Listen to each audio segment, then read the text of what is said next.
নবম শ্রেণীর ভৌতবিজ্ঞানের একটি নতুন ভিডিও ক্লাসে তোমাদের সকলকে স্বাগত জানাচ্ছি। আজকের বিষয় হলো ভৌতবিজ্ঞান এবং যে অধ্যায় নিয়ে আলোচনা করব সেটা হলো পরিমাপের পদ্ধতি, ভৌতরাশি এবং ভৌতরাশির পরিমাপের পদ্ধতি। এই অধ্যায় থেকে যে সমস্ত গুরুত্বপূর্ণ এমসিকিউ এবং অতি সংক্ষিপ্ত প্রশ্নগুলো পরীক্ষায় আসার সম্ভাবনা সবথেকে বেশি, সেই ধরনের কিছু প্রশ্ন নিয়ে আলোচনা করা হবে। দেখো, প্রথম প্রশ্ন কি রয়েছে, বলা হচ্ছে যে নিচের কোনটি মূল রাশি। তো প্রথম অপশান হচ্ছে ক্ষেত্রফল। দেখো, ক্ষেত্রফল মানে আমরা জানি ক্ষেত্রফল মানে হচ্ছে দৈর্ঘ্য গুণিত প্রস্থ, অর্থাৎ ক্ষেত্রফল দুটো মৌলিক এককের উপর নির্ভরশীল। সুতরাং ক্ষেত্রফল কি হবে? একটি লব্ধ রাশি হবে। সুতরাং ক্ষেত্রফল মৌলিক একক নয়। একইভাবে আয়তন মানে কি হয়? আয়তনের নির্ণয় করার সূত্র হচ্ছে, আয়তন নির্ণয় করার সূত্র হলো দৈর্ঘ্য গুণিত প্রস্থ গুণিত উচ্চতা। অর্থাৎ আয়তনের যে একক সেটি তিনটি মৌলিক এককের ওপর নির্ভরশীল, দৈর্ঘ্য প্রস্থ উচ্চতা, অর্থাৎ তিনটি মৌলিক এককের ওপর নির্ভরশীল, ফলে আয়তন হচ্ছে একটি লব্ধ রাশি। একইভাবে প্রস্থ, প্রস্থ দেখো, প্রস্থ বা দৈর্ঘ্য দুটোর অর্থ একই, এই দুজনেই হচ্ছে মৌলিক একক। প্রস্থ মানেই কি? দৈর্ঘ্য, অর্থাৎ দূরত্ব নির্ণয় করার যে ধারণা সেটা প্রস্থের মধ্যে রয়েছে। তাহলে প্রস্থ হবে কি? মূল রাশি বা মৌলিক রাশি। এবার বেগ, বেগ মানে আমরা জানি বেগ সমান হচ্ছে সরণ বাই সময়, অর্থাৎ বেগের একক দৈর্ঘ্যের একক এবং সময়ের একক, এই দুটো এককের ওপর নির্ভরশীল। সুতরাং বেগ হলো একটি লব্ধ রাশি। তো সঠিক উত্তর হবে প্রস্থ। দ্বিতীয় প্রশ্ন, ওজনের মাত্রীয় সংকেত নির্ণয় করতে হবে। তো ওজন মানে দেখো, ওজন হচ্ছে, ওজন কি? যে কোনো বস্তুকে পৃথিবী যে বল দ্বারা নিজের কেন্দ্রের দিকে আকর্ষণ করে, অর্থাৎ ওজন নিজেও এক প্রকার বল। ওজন মানেও এক ধরনের কি? এটাও হচ্ছে বল, অর্থাৎ পৃথিবীর যেটা আকর্ষণ বল। সুতরাং ওজনের মাত্রা এবং বলের মাত্রা দুটোই কি হবে? একই। এবং বলের মাত্রা আমরা জানি কি হয়? বলের যে মাত্রা, বলের মাত্রা হয় mL/(T²-2, এটা হচ্ছে বলের মাত্রা। সুতরাং ওজনের মাত্রাও হবে কোনটা? mL/(T²-2, অর্থাৎ অপশান বি হবে সঠিক উত্তর। 3 নম্বর প্রশ্ন, বলা হচ্ছে যে কার্য একটি স্কেলার রাশি, সত্য না মিথ্যা, কোনটা হবে উত্তর? তো কার্য সমান আমরা জানি কি? যে কার্য সমান কি হয়? বল গুণিত সরণ। এবার বল নিজে একটা ভেক্টর রাশি এবং সরণ এটাও একটা ভেক্টর রাশি, কিন্তু এই দুটি ভেক্টর রাশির গুণফলে যে কার্য, যে ভৌত রাশি, এটা হচ্ছে একটা স্কেলার রাশি হয়।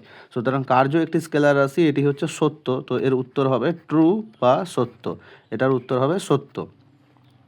4 নম্বর প্রশ্ন, লিটারের সংজ্ঞায় অবশ্যই 5°C উষ্ণতা উল্লেখ করতে হয়। তো আমরা জানি লিটারের সংজ্ঞাতে কি হয়? 5° নয়, এটা হবে সঠিক উত্তর হবে যেটা 4°C উষ্ণতা উল্লেখ করতে হয়, ফলে এটা মিথ্যা দেওয়া রয়েছে, অর্থাৎ এটা হবে ফলস। সঠিক উত্তর হবে 5° নয়, এটা হবে 4°C। ঘনত্ব, ভর সমান ঘনত্ব গুণিত কি হয়? না, ঘনত্ব, ভর আমরা জানি, দেখো ঘনত্ব নির্ণয় করার সূত্র কি? ঘনত্ব সমান হচ্ছে ভর ডিভাইডেড বাই আয়তন, ভর বাই আয়তন। সুতরাং এখান থেকে বলতে পারি ভর সমান কত হবে? ঘনত্ব গুণিত আয়তন। তো শূন্য স্থানে উত্তর বসবে আয়তন। এটা হলো 5-এর দাগের প্রশ্নের উত্তর। পরবর্তী প্রশ্ন কি আছে? 6-এর দাগে, তড়িৎ প্রবাহ মাত্রা পরিমাপের এসআই একক কি? তো তড়িৎ প্রবাহ মাত্রার এসআই একক আমরা জানি যে অ্যাম্পিয়ার। তো এটা হবে অ্যাম্পিয়ার, সঠিক উত্তর হবে, এবং অ্যাম্পিয়ারকে লেখা হয় ক্যাপিটাল এ দ্বারা। 7-এর প্রশ্ন, এটা 6-এর ছিল। 7-এর দাগে হচ্ছে প্রদত্ত কোনটি স্কেলার রাশি? তো ভর, স্কেলার রাশি মানে কি? যার শুধুমাত্র মান আছে, অভিমুখ নেই। ভর বেগের আমরা জানি মান এবং অভিমুখ দুটোই আছে, তো এটি একটি ভেক্টর রাশি। ওজন হচ্ছে এক প্রকার বল, তো ওজনও একটা ভেক্টর রাশি। এবং ত্বরণ, এটাও ভেক্টর রাশি। তো সঠিক উত্তর হবে কি? দ্রুতি। দ্রুতির কেবলমাত্র মান আছে কিন্তু কোনো অভিমুখ নেই, তো উত্তর হবে সি। চাপের এসআই একক হলো, চাপের এসআই একক কোনটা হবে? না, চাপের এসআই একক হচ্ছে পাস্কেল। পাস্কেল মানে হচ্ছে 1 পাস্কেল মানে 1 নিউটন পার মিটার স্কোয়ার। 1 পাস্কেলের মান হচ্ছে 1, পাস্কেলকে লেখা হয় পি এ দ্বারা। 1 পাস্কেল সমান হচ্ছে 1 নিউটন পার মিটার স্কোয়ার। এটা হচ্ছে চাপের এসআই একক, নিউটন পার মিটার স্কোয়ার, তারই অপর নাম হচ্ছে পাস্কেল। এটা 8-এর দাগের প্রশ্ন ছিল। 9-এর দাগে আছে এসআই পদ্ধতিতে উষ্ণতার একক হলো। তো এসআই পদ্ধতিতে দেখো, এসআই পদ্ধতিতে উষ্ণতার একক হচ্ছে কেলভিন। এসআই পদ্ধতিতে উষ্ণতার একক কেলভিন, এবং কেলভিনকে লেখা হয় ক্যাপিটাল লেটারের কে দ্বারা। তো সঠিক উত্তর হবে কে, শুধু কে, ডিগ্রি কেলভিন নয়, ডিগ্রি কেলভিন ভুল। ডিগ্রি সেলসিয়াস, ডিগ্রি ফারেনহাইট এগুলোকে ডিগ্রি দিয়ে লেখা হয়, কিন্তু কেলভিনকে শুধু কে দ্বারা প্রকাশ করা হয়। তো উত্তর হবে অপশান এ। 10-এর প্রশ্ন আছে এককবিহীন রাশির মাত্রা থাকতে পারে, এটা সত্য না মিথ্যা? তো এককবিহীন রাশির কখনো মাত্রা থাকা সম্ভব নয়, তো এটা হবে ফলস, অর্থাৎ এফ।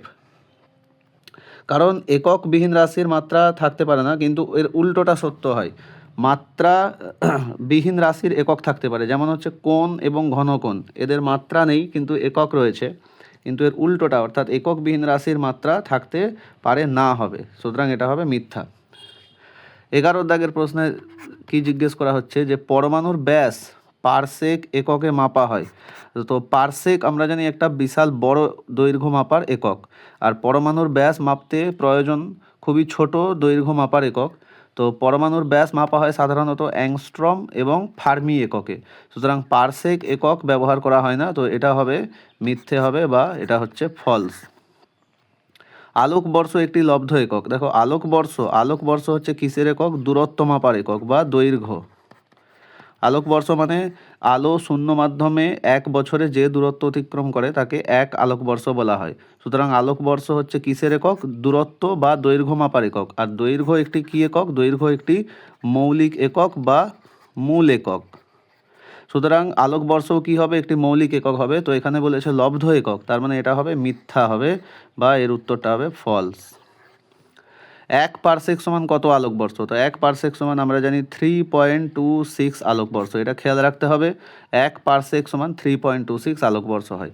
এরপর আছে 1 অ্যাস্ট্রোনমিক্যাল ইউনিট, এ ইউ মানে অ্যাস্ট্রোনমিক্যাল ইউনিট সমান কত মিটার? 1 অ্যাস্ট্রোনমিক্যাল ইউনিট সমান হয় 1.496 ইন্টু 10⁻11 মিটার। তো উত্তর হবে 1.496 ইন্টু 10⁻11 মিটার। এটা হচ্ছে 1 অ্যাস্ট্রোনমিক্যাল ইউনিট এবং মিটারের মধ্যে সম্পর্ক। পৃথিবীর কেন্দ্রে বস্তুর ভর শূন্য হয়, এটা সত্য না মিথ্যা? তো পৃথিবীর কেন্দ্রে বস্তুর ভর কি হয়? শূন্য হয় না, এটা হচ্ছে মিথ্যা হবে। কারণ বস্তুর ভর পৃথিবীর কেন্দ্র হোক বা পৃথিবীর উপরিতল বা যে কোনো জায়গাতে বস্তুর ভর কি হয়?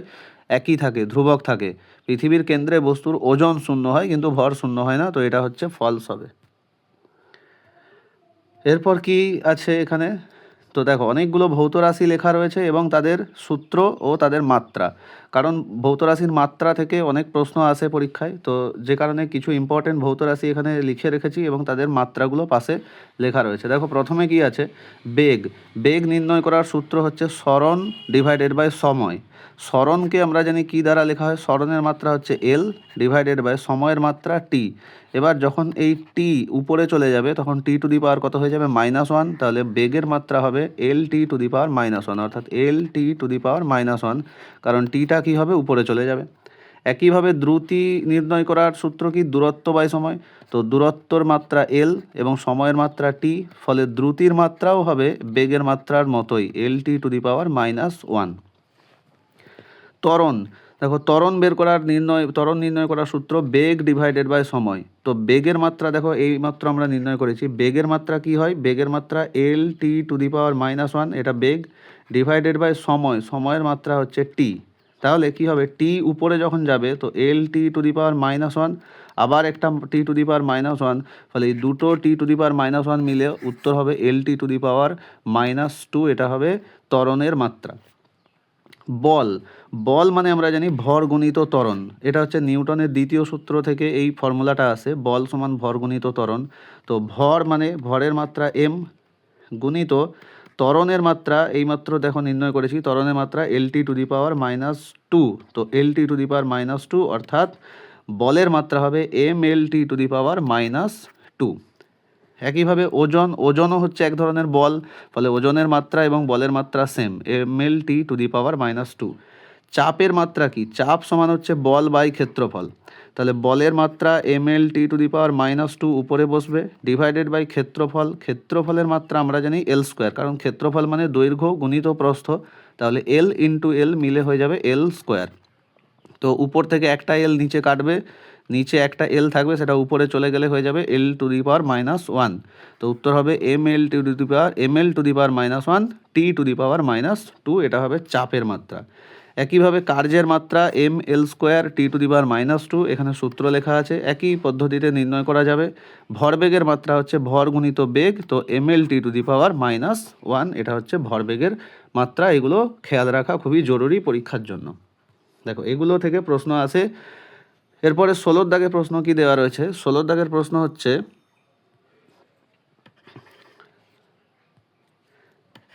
তো 16 দাগের প্রশ্ন বলা আছে যে বস্তুর ভর মাপা হয় ড্যাশ যন্ত্রের সাহায্যে। তো বস্তুর ভর মাপা হয় কোন যন্ত্রের সাহায্যে? আমরা জানি বস্তুর ভর মাপা হয় সাধারণ তুলা যন্ত্রের সাহায্যে।